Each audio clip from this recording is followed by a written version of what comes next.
wabarakatuh. Alhamdulillahilladzi anzala ala abdihil kitab wa lam yazal lahu iwaja qayyiman. Wassalatu wassalamu ala nabiyil mustafa wa ala alihi ahli sidqi wal wafat. Atas jajan depan yalah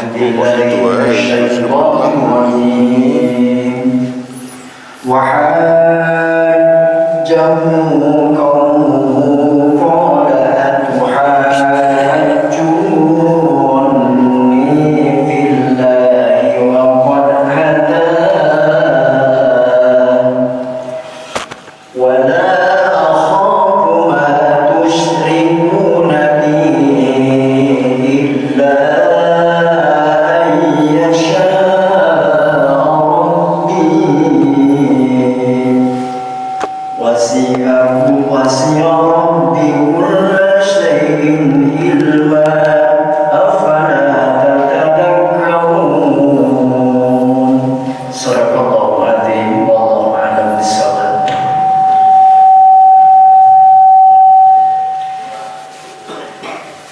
segala puji bagi Allah, rahmat salam semoga tetap kepada baginda Rasulullah Muhammad SAW, para sahabatnya, para tabi'in, para pengikutnya, termasuk kita. Alhamdulillah, Allah mudahkan langkah kita menuju ke masjid ini untuk melaksanakan salah satu kitahnya, yaitu salat subuh, yang alhamdulillah berangkai dilanjutkan dengan taklim melalui tafsir tematik yang setiap subuh Senin ini saya sampaikan, merupakan tafsir kelanjutan dari subuh yang lalu.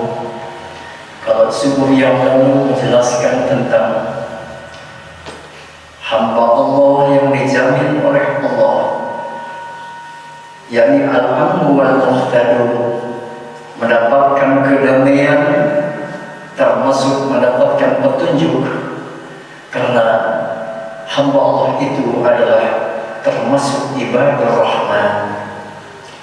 Pada kesempatan ini saya sampaikan dialognya Nabi Ibrahim alaihissalam dengan kaumnya melalui telarahan surah Al-An'am ayat 80 sampai 83. وحاجه قومه قال أتحاجوني في الله وقد هدان. Nabi Ibrahim alaihissalam didebat kaumnya dalam hal prinsip ketuhanan. Maka Allah mewahyukan kepada Nabi Ibrahim dengan mengungkapkan dalil-dalil yang sesuai dengan kapasitas logika mereka, agar benar-benar kembali mereka memahami hanya menyembah Allah, Tuhan yang Maha Esa saja. Tetapi apa yang terjadi? Mereka mendebat Nabi Ibrahim dengan dalil-dalil yang subhan, dalil-dalil yang tidak mendasar, bahwa mereka mengatakan politeisme atau banyak Tuhan, berhala-berhala itu sebagai pemberi syafaat bagi mereka. Kenapa itu mereka ungkapkan? Mereka taklid kepada mengikuti bapak-bapak mereka yang terdahulu. Qala atuhajjuni billahi wa qad hadan. Apakah kalian mendebat aku? Nah, inilah yang disampaikan Nabi Ibrahim. Apakah kalian mendebat aku dalam prinsip-prinsip ketuhanan, padahal Allah yang telah menunjukkan kepada kami, sedangkan Tuhan-Tuhan kalian yang disembah tidak bisa memberi pengaruh apapun, dan aku tidak takut dengan apa yang kalian sembah, karena apa yang kalian sembah tidak ada efek menghadirkan kemanfaatan, apalagi bisa menghadirkan kemaslahatan. Memang dialog itu atau perdebatan adalah sesuatu yang baik jika tujuannya untuk menegakkan agama yang benar. Tetapi jika tercela, artinya dengan dialognya memperjuangkan agama yang batil. Dan itulah orang-orang musyrik, karena mereka takut menghadapi takdir-takdir masa yang akan datang. Berbeda dengan orang-orang yang beriman. Orang-orang yang beriman yang dijamin untuk mendapatkan rasa aman dengan syariat dua sifat, yakni mereka iman dengan sempurna secara ilmu dan tidak mencampuri keimanan mereka dengan kedzaliman, sebagaimana diungkapkan dalam firman Allah, wa kaifa akhafu ma asyraktum wa la takhafuna annakum asyraktum billah. Jelaslah di sini bahwa yang disebut dengan kesempurnaan secara praktek adalah beriman yang berdasar dengan ilmu. Dan yang dimaksud dengan kedzaliman itu adalah kemusyrikan, sebagaimana disampaikan oleh hamba yang saleh, itulah Luqman Hakim dalam surah 13 ayat 31. Inna syirka la dzulmun adzim. Bahwa sesungguhnya kemusyrikan itu adalah benar-benar kedzaliman yang Inna syirka la dzulmun adzim. Bahwa sesungguhnya kemusyrikan itu adalah benar-benar kedzaliman yang terbesar. Maka dengan turunnya surah Al-An'am ayat berikutnya, ayat 82, alladzina amanu wa lam yalbisu imanahum bidzulmin ulaika lahumul amnu wa hum muhtadun. Para sahabat Nabi merasa keberatan di saat dijelaskan bahwa orang-orang yang mendapatkan jaminan keamanan dan mendapatkan petunjuk yang sempurna adalah orang yang imannya tidak terkontaminasi dengan kemusyrikan, yakni alladzina lam yalbisu imanahum bidzulmin. Maka Abu Bakar As-Siddiq, sahabat Nabi yang terdekat, bertanya kepada baginda Rasulullah sallallahu alaihi wasallam, "Ya Rasulullah, aina lam ya'masuman?" Wahai Rasul, apa ada di antara kami yang tidak melakukan kedzaliman?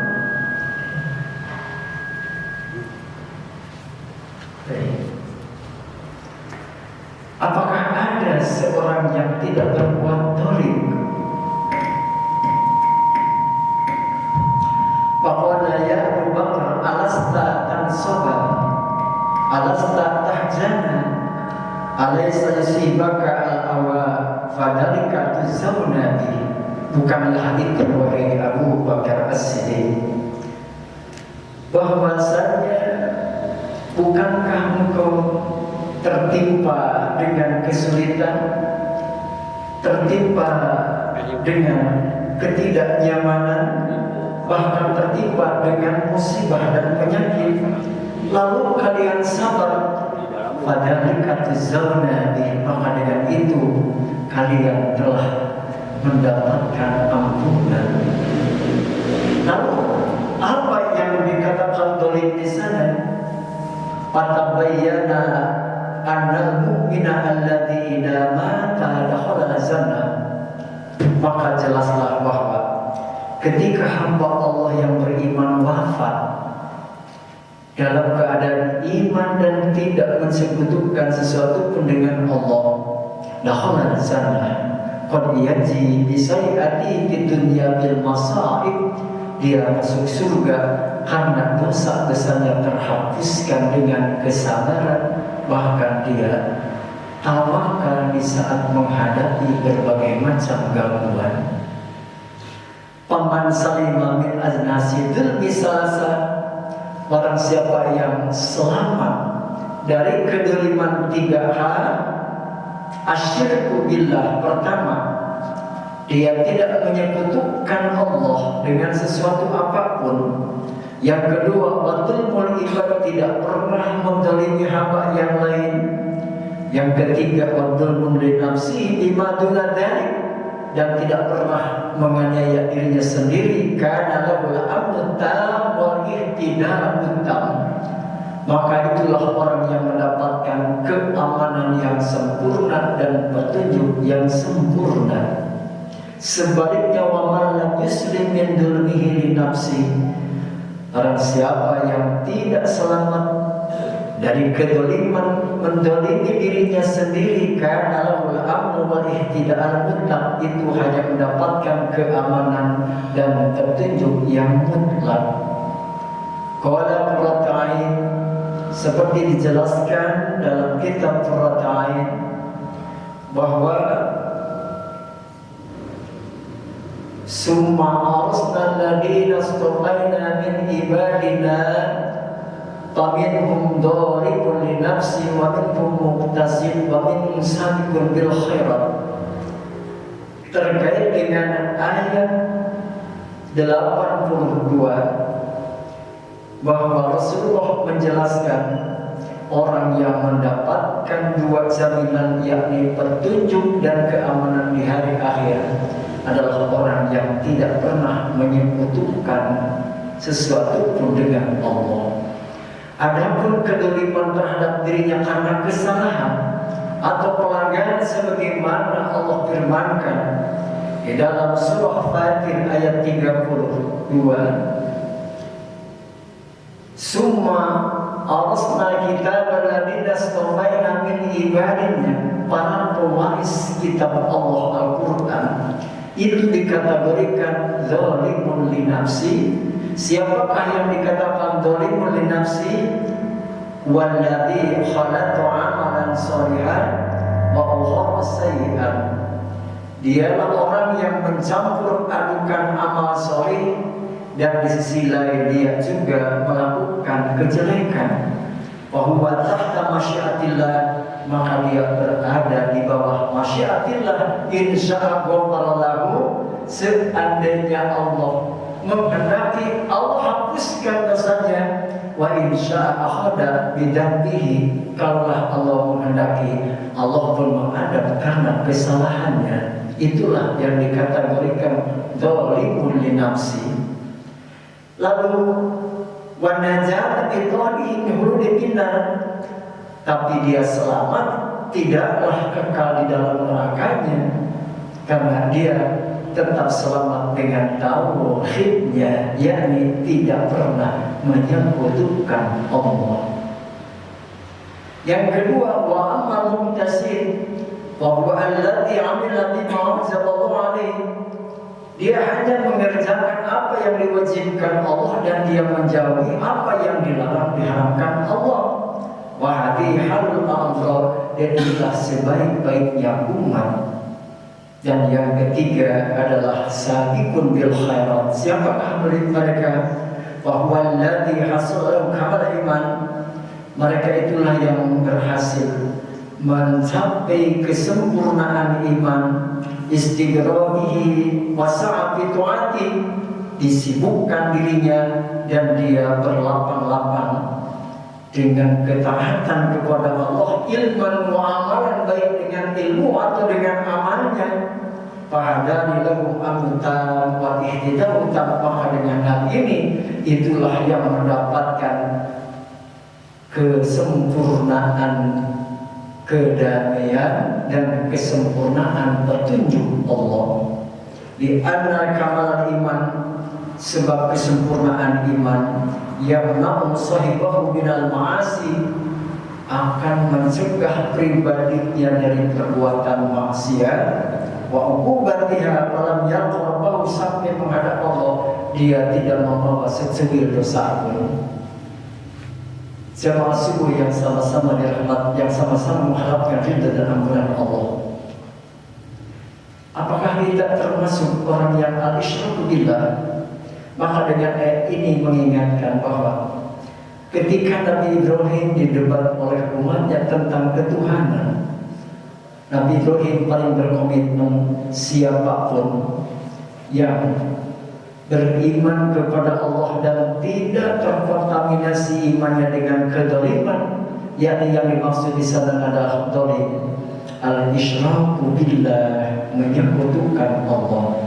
Dan hamba Allah yang tidak terkontaminasi imannya dengan kemusyrikan, itulah ulaika humul amnu wa hum muhtadun, dia adalah yang mendapatkan jaminan di mahsyar nanti, yang mendapatkan kedamaian, ketenangan, dan termasuk mendapatkan petunjuk Allah. Terkait dengan hari ini diingatkan, apakah yang termasuk musyrik itu? Maka sungguh yang lalu saya telah singgung dari firman Allah surah Al-Furqan ayat 72, yakni walladzina la yashhaduna jura wa idza marru bil lagwi marru kiraman, adalah hamba Allah yang tidak menghadiri, mengucapkan, mengiyakan terhadap perayaan-perayaan orang-orang yang musyrik. Ada dua hari besar orang-orang yang musyrik, itulah hari Natal dan hari Tahun Baru. Karena itu semua sudah bertentangan dengan paham-paham agama. Dan semua madhab yang ada dari Syafi'i, Hambali, Hanafi dan Imam Ahmad mengharamkan mengucapkan selamat Natal kepada mereka orang-orang musyrik. Karena itulah ini yang terkait dengan alladzina lam yalbisuna imanahum bidzulmin, hamba Allah yang tidak mencampuri keimanannya dengan kemusyrikan, itulah yang dijamin Allah mendapatkan amnu, kedamaian di sisi Allah, wal muhtadun, dan mendapatkan petunjuk dari Allah. Karena sikap kita orang yang beriman bagaimana? Disitulah yang selalu dipuji Allah. Walladzina la yashhaduna jura wa idza marru bil lagwi marru kiraman. Ketika dia berada di lingkungan yang tinggal mereka, maka tidak ikut campur, tidak mensupport, tidak menghadiri, apalagi membantunya. Dan ketika dia lewat atau bertemu, lam yahiru, mereka itu adalah berpaling, tetapi dengan penuh kehormatan, artinya menjaga kehormatan dirinya, tidak mau ikut campur. Lakum dinukum waliyadin, biarkanlah itu urusan mereka. Dan kita punya komitmen, bahkan hal ini yang dipuji Allah dalam surah Al-Furqan, wa ibadur rahman, hamba-hamba kekasih Allah itulah yang disifati Allah dari mulai ayat 63 sampai 74, 75 akhir Al-Furqan.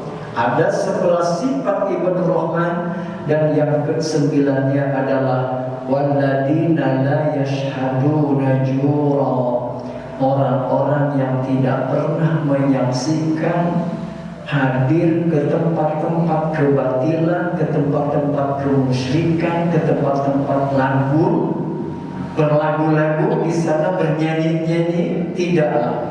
Wa idza marru bil lagwi marru kirama, bahkan ketika dia melewatinya, melaluinya, dia mengambil dengan sikap harga dirinya yang terhormat, tidak perlu untuk terlibat dan tidak perlu apalagi untuk merespon, apalagi dengan mengungkapkan selamat terhadap mereka yang akidahnya bertentangan dengan kita. Karena di situ kalau mengucapkan selamat terkait dengan akidah, terkait dengan mendoakan, sedangkan Allah mengharamkannya untuk mendoakan orang-orang yang musyrik. Karena itulah sikap kita sebagai pribadi manusia yang mengharapkan ridho dan ampunan Allah, bersikap bijaklah. Tidak perlu untuk kita ikut-ikutan, apalagi ikut andil di dalamnya. Dan juga kita tidak perlu untuk mencelanya, tapi bersikap terhormatlah kita sebagai hamba Allah, umat Rasul Muhammad SAW, dan mengikuti atau mengucapkan apa yang selama ini ada yang menyampaikan tidak pernah dicontohkan Rasul. Karena itulah sesuatu yang tidak pernah dicontohkan Rasul. Ingatlah, sesuatu yang dikerjakan tidak pernah ada dasar dari Rasul, itu adalah mardudatun la tuqbal, tertolaklah. Karena itu hindarkanlah kita dari yang keharaman, jagalah keluarga, jagalah diri. Insya Allah mengambil Allah sebagai pelindung, pemelihara, pengatur dan penguasa, kita semua akan kembali menghadap Allah, harus mempertanggungjawabkan nanti di hadapan Allah. Kemuliaan akidah inilah yang akan membawa kita ke ranah ridho dan ampunan Allah. Walaupun kita tentu Bani Adam yang banyak salah dan hilang, maka insya Allah mudah-mudahan Allah memberikan keberkahan umur kita yang sisa ini, maka kita untuk bertobat dan memperbaiki, membenahi ibadah, membenahi amal-amalan, termasuk membenahi bacaan-bacaan yang kita lakukan dalam sholat. Insya Allah mudah-mudahan pembenahan itu mengantarkan kita lebih dekat lagi kepada Allah, takarrub dengannya, dan mudah-mudahan senantiasa berada dalam lindungan Allah Subhanahu wa Ta'ala. Untuk itu kembali di subuh ini saya tegaskan bahwa terkait dengan musyrik yang disampaikan dalam surah Al-An'am ayat 82 itu tidak ikut campur dalam urusan kemusyrikan, sebab jaminan Allah akan lepas ketika imannya seseorang terkontaminasi dengan kemusyrikan. Oleh karena subhanallah, luruskan akidah kita, ikhlaskan dalam ibadah, murnikan dalam keyakinan, hanya Allah lah segala tujuannya. Mudah-mudahan kita senantiasa ada dalam lindungan Allah Subhanahu wa Ta'ala. Allahumma shalli wa sallim wa barik, amin. Hamdan syakirin hamdan na'am hamdan yuwafi ni'amahu wa yukafi mazidahu ya Rabbana lakal hamd kama yanbaghi li jalali wajhika wa ali sultan. Allahumma ya Rabbana, di pagi yang merahmati ini kami bersyukur mensyukuri nikmat-Mu, memuji kebesaran-Mu, mengagungkan kemuliaan-Mu ya Rabb.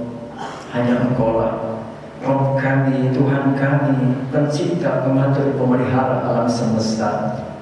Kami ditakdirkan berada semuanya adalah dengan takdir-Mu ya Rabb. Bimbinglah kami, tuntunlah kami dengan akidah yang benar. Cerdaskanlah otak kami agar mampu memilah dan memilih mana yang Engkau tunjukkan dan mana yang Engkau perintahkan untuk ditinggalkannya. Kuatkanlah kami ya Allah dalam melaksanakan ketaatan. Kuatkan pula ya Allah agar kami mampu menghindari dan menjauhi segala yang Engkau larang. Ya Allah, istiqomahkanlah ibadah kami agar kami mengakhiri hidup kami dengan husnul khatimah. Demikian ya Allah anak-anak kami. Bimbinglah mereka ya Allah. Mereka adalah generasi yang akan meneruskan kami. Jadikanlah mereka hamba-hamba yang saleh, hamba-hamba ahli Quran, hamba-hamba ahli kebaikan, dan berikanlah ilmu yang bermanfaat, rezeki yang barokah, dan umur yang barokah, dan akhiri hidup mereka dengan husnul khatimah. Rabbana taqabbal minna innaka antas samiul alim wa tub alaina innaka antat tawwabur rahim. Rabbana atina fid dunya hasanah wa fil akhirati hasanah wa qina adzabannar. Wa sallallahu ala Muhammadin wa ala alihi wasallam. Subhana rabbika rabbil izzati amma yasifun. Wassalamu ala mursalin walhamdulillahi rabbil alamin. Akhirul kalam. Assalamualaikum warahmatullahi wabarakatuh.